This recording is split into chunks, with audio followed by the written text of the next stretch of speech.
Initiating moisture.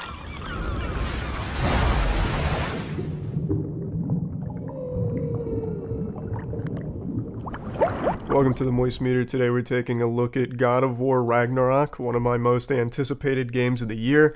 If we have any Moist Meter viewing veterans in here, you'll know that God of War 2018 actually took home the Moisties Grand Prize First Place Best Game of 2018 award, a very prestigious title that games fight tooth and nail for. We gave it to God of War in 2018, and I'm excited to say that God of War Ragnarok exceeds the expectations I had for it. I loved every second of this adventure. It had me strapped into my seat with a big smile on my face and a wet spot in my trousers. I think pretty much everything in Ragnarok is an improvement over its predecessor, which is not an easy thing to do. It was very ambitious to completely change the God of War formula from just standard hack and slash like they had with God of War 1 through 3, and then completely revamp the entire combat system and change the entire narrative structure in order to make God of War 2018. But it was a gamble that paid off greatly, and they've really mastered it with Ragnarok. I feel like Ragnarok has some of the best writing in all of gaming, and I absolutely believe it has some of the best voice acting ever in gaming. Up there with like Red Dead Redemption 2 in terms of both writing and acting. It is just so good. The performances are so compelling, especially Sindri and Odin. It's everything in this game. All of the ingredients lead to the most beautifully tasteful entree you've ever eaten in your life. I loved everything about Ragnarok. I don't think it's a perfect game. I'll get into some of the more minor complaints here in a moment, but let me just keep sucking its dick real quick. I want to keep swallowing the meat. Let's start with a couple of the things that God of War 2018 I thought lacked, which is enemy variety and boss battles. Those were very big complaints that most people had. Ragnarok does not have that issue. There is significantly more boss fights here. There's a lot more enemy variety. It's very clear they had a lot bigger budget to work with, so they were able to fully realize more things in terms of the enemies and the combat and the bosses. It's much, much better. It never gets old fighting through hordes of enemies or fighting bosses. There's now more than just one mini boss. Instead of it just being a recolored troll for fucking 20 hours like it was in 2018, they now have tons of little mini bosses that are fun to fight. Now, not every boss is fun to fight.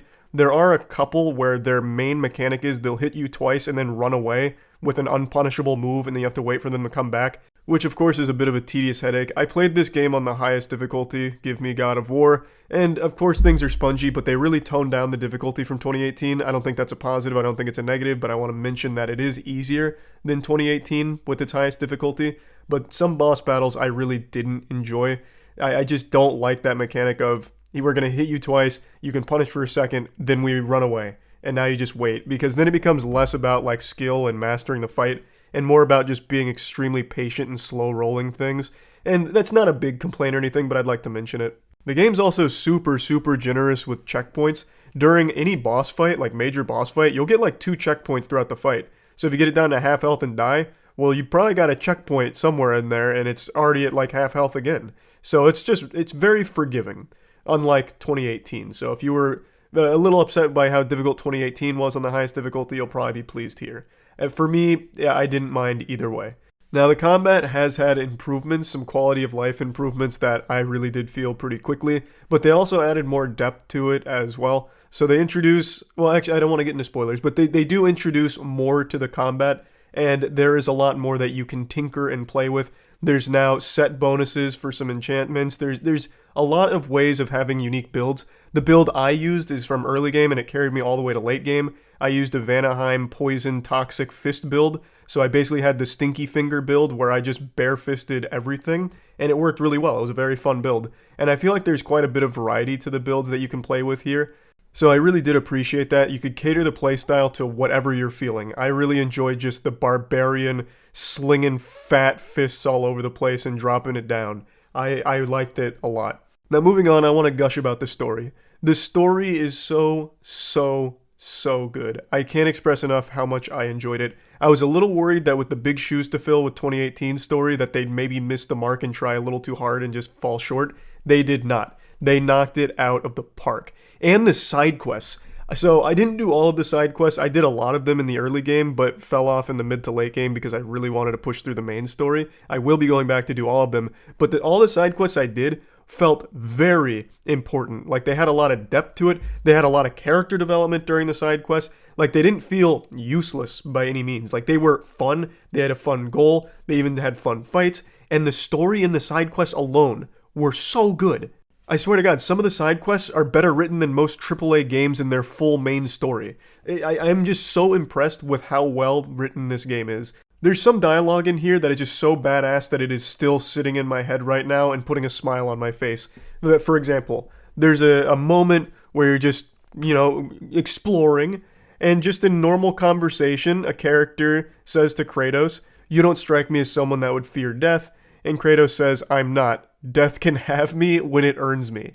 Like, that is just such a masculine fucking outrageous thing to say. I felt like I grew 3 inches and my muscles got more chiseled and I grew a thicker beard just from hearing Kratos say that. And Christopher Judge's voice is so perfect. He again delivers an unforgettable performance as Kratos. And like I said, everyone does an amazing job. But man, just hearing some of those badass lines from Kratos delivered by a voice like Judge is a perfect combination.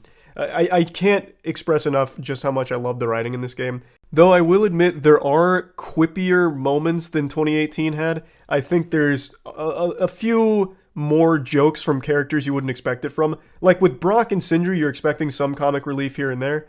But other characters get quippy too, which I think may have been a little much at times, but it's never enough to be jarring or annoying and take you out of it. Just something I noticed, not a positive, not a negative, but just want to mention it.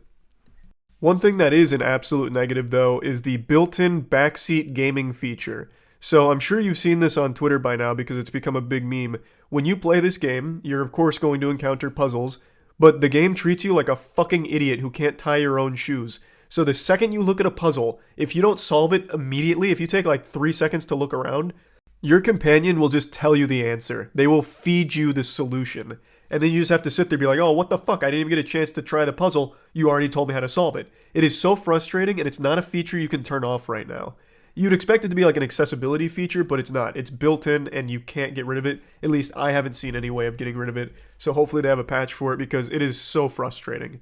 And it's not like they even mention it one time. They will spam it. Like, have you tried hitting this crystal? Have you tried spinning this? You have to spin this. Why aren't you spinning it? Spin it to solve this puzzle, you goddamn fucking moron troglodyte. Like, at no point does it even give you a chance to solve a puzzle without just screaming the solution at you. So that was a little stupid. I didn't like that at all. But actually, that's probably the biggest complaint I have for the game, which, in the grand scheme of things, is a pretty minor complaint. Now, steering it back into more compliments, the game has amazing music as well. I think everyone's going to immediately notice how great the score is here. Every goddamn moment of this game sounds amazing. It just feels so big, and the music helps complement that atmosphere. And jeepers, I gotta tell you, it is such a beautiful world filled with beautiful things and a lot to explore. There is a lot to do in the game. It is a very long game. So I mainly rushed the story starting around mid-game, and it still took me like 25, 26 hours to beat. And I know there's a lot of content still there for me to do. For example, the Berserkers. So the Berserkers have replaced Valkyries from 2018 as like the big, scary, secret bosses to do. And I gotta say, they're worse than Valkyries. I haven't done all of them, but the ones I have done have been very lackluster. They fall into what I complained about a little bit ago, where some of the enemies, some of the mini-bosses and bosses, are 2 moves and then immediately run away, and then you just have to wait. Every Berserker I've done so far is that. They'll throw 3 moves at you, you punish slightly, then they run away. And of course, they're very spongy, so it just takes a long time. It's like 10 minutes of just that, rinse and repeat till they're dead. Now, hopefully some of the later ones that I've missed improve, but the ones I've done so far for the Berserkers are pretty not amazing. I prefer the Valkyrie fights. They were far more memorable and far more fun to actually fight. But luckily the combat's so fucking fun that even a tedious boss fight is still fun because the combat is just so enjoyable. There's a lot more that I'd like to talk about, but unfortunately that's going to get into spoiler territory, so I'm just going to leave it at all of this for now. Plugging God of War Ragnarok into the Moistcr1itikal, I'm giving it a very strong 95%. I cannot recommend this game enough. I think this is a true masterpiece. I absolutely fucking loved it, and I feel like most people will. So yeah, I mean, that's about it. See ya.